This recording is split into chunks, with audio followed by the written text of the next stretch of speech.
What up YouTube, it's Jermaine back in another video. In this video, I'm gonna talk about Uber driving versus food delivery.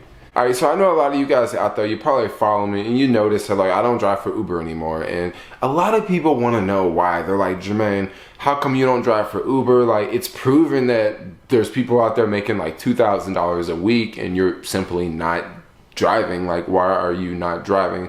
But you're out there delivering food on a bike. Like, I just don't get it. Well, one reason why I'm just freaking over driving is you don't really make as much as it's made out to be, okay?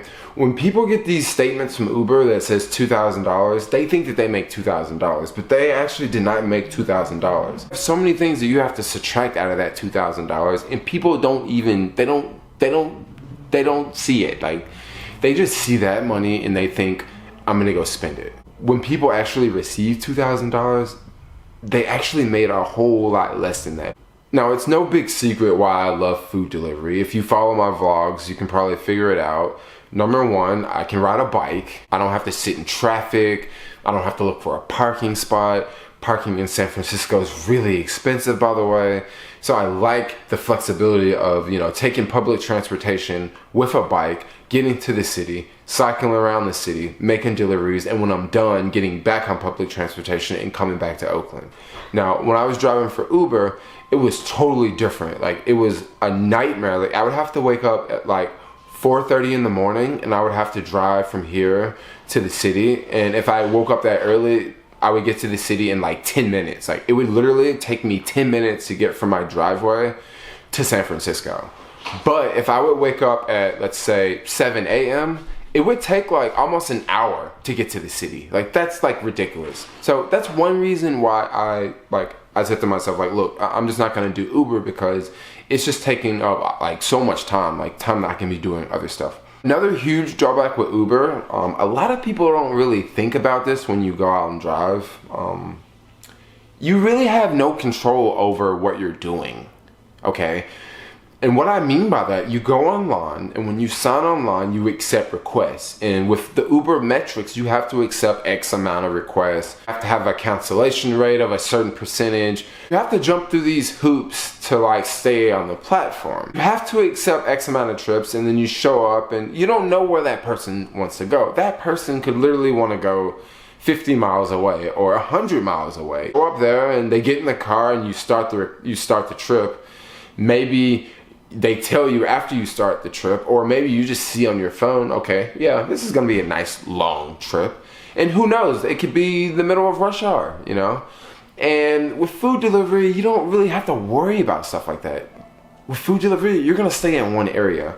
I've read in a lot of Facebook groups that a lot of people like the fact of staying in one area because let's say you only wanna work 1 hour. Okay, with food delivery, you can control that. You can accept one delivery and you can just go deliver it and be done. With Uber, you could accept one ride and that one ride could want to go just right down the street. Or you can accept an Uber ride and the freaking person wants to go from like here to like San Jose, which is like a 50-mile journey, which in rush hour could take you a round trip of 4 hours. And remember, you're only gonna get paid for half of that trip. You're not going to get paid for the round trip portion. Expenses. So I've already told you guys that with food delivery, you don't really need a car if you live in like a big city. You can just use a bike. Now, since I've been doing food delivery on a bike, I've noticed that, wow, my expenses are just really easy to figure out. When I was driving Uber with a car, it was really confusing for the most part. This is something that I don't really say much, but it was kind of confusing because I had tolls, I had gas, car wash charges.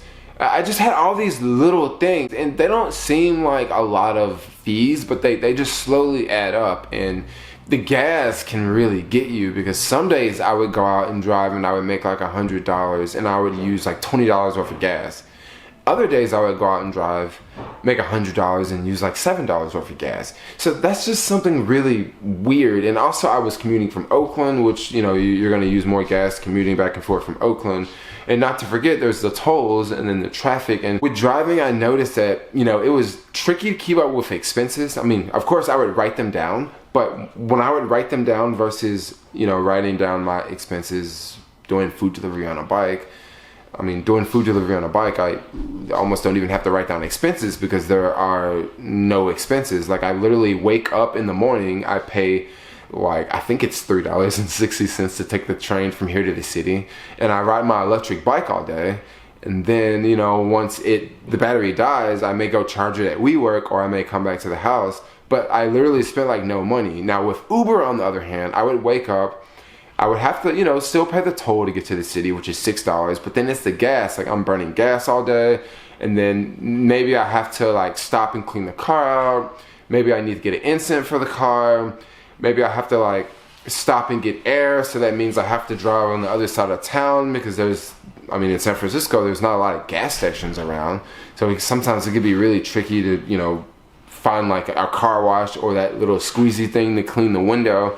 So it was just so many little things, and I'm the type of person, I want things to be simple. Like, if there's a simple way to do something, let's go with the simple way. Let's not, you know, do all this like, you know, crazy mumbo jumbo funny math. Like, let's just do the simplest thing. And you know, with Uber, like, I would notice I would have weeks where I would literally make $2,000, okay? Like $2,000 in a week. But when I would do the math, that $2,000 was actually like $1,100. Okay? Wait, whoa. You just said, Jermaine, you just said you made $2,000, but it's like $1,100. Yeah, it's like $1,100 if you think about like depreciation, if you think about car insurance, if you think about the gas I use, if you think about the extra time I set in that freaking car that I was not driving for Uber. Because a lot of people forget about this too. When you get your Uber statement and it says you made $2,000 for that week, and it says you worked 40 hours, you probably worked like 60 hours or at least 50 hours. For example, it's 5 p.m. and I pick up someone in the financial district and they want to go all the way to the airport. And I take them all the way to the airport and it's 5:30 and I drop them off. Now, Uber counts that time that I drove them. So Uber counts as 30 minutes. But let's say it's surging in the city and I'm at the airport and I say, I don't want to pick up anyone at the airport. I'm going to cut my phone off and I'm going to drive back down to the city. And let's say it takes me 30 more minutes to get back down to the city.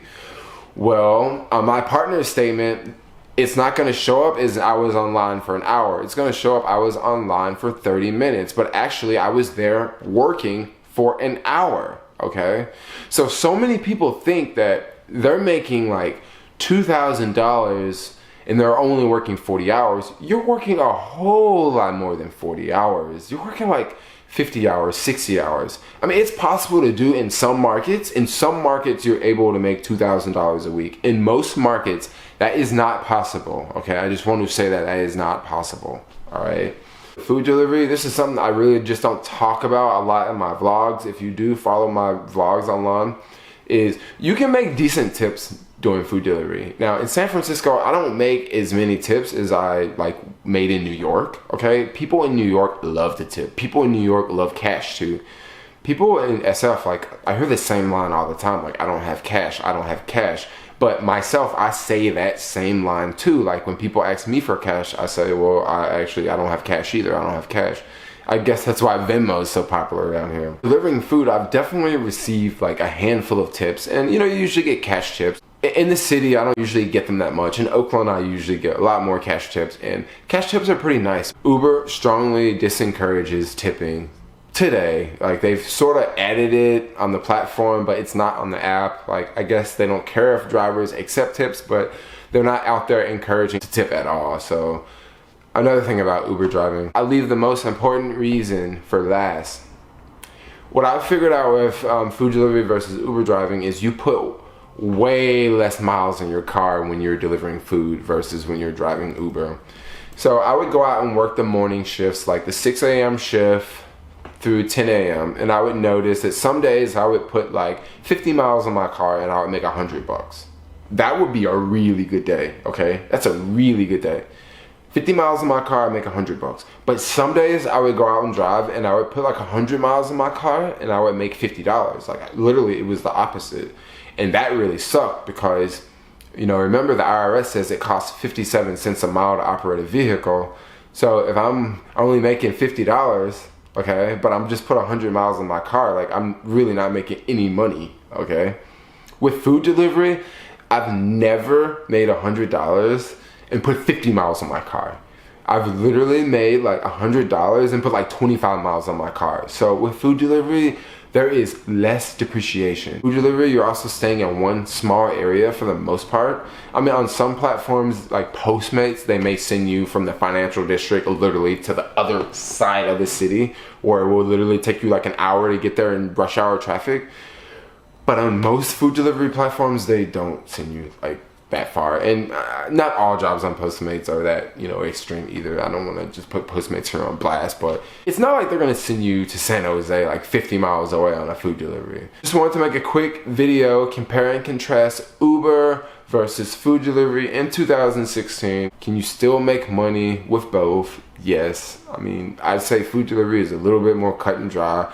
Uber is a lot of hype and a lot of glitz and glamour and a lot of you can do this and you can do this and you can make all this money and you can do this and come drive for Uber and yeah, whatever. Forget all those smoke and mirrors. Some of those food delivery apps like Caviar, DoorDash, and Postmates, you can actually make money on it, and you don't have to deal with, you know, annoying drunk people in your car. You don't have to worry about someone puking in your car. You also don't have to worry about taking someone 100 miles away in the middle of rush hour traffic when you know you wish you could just stay right here in downtown Frisco.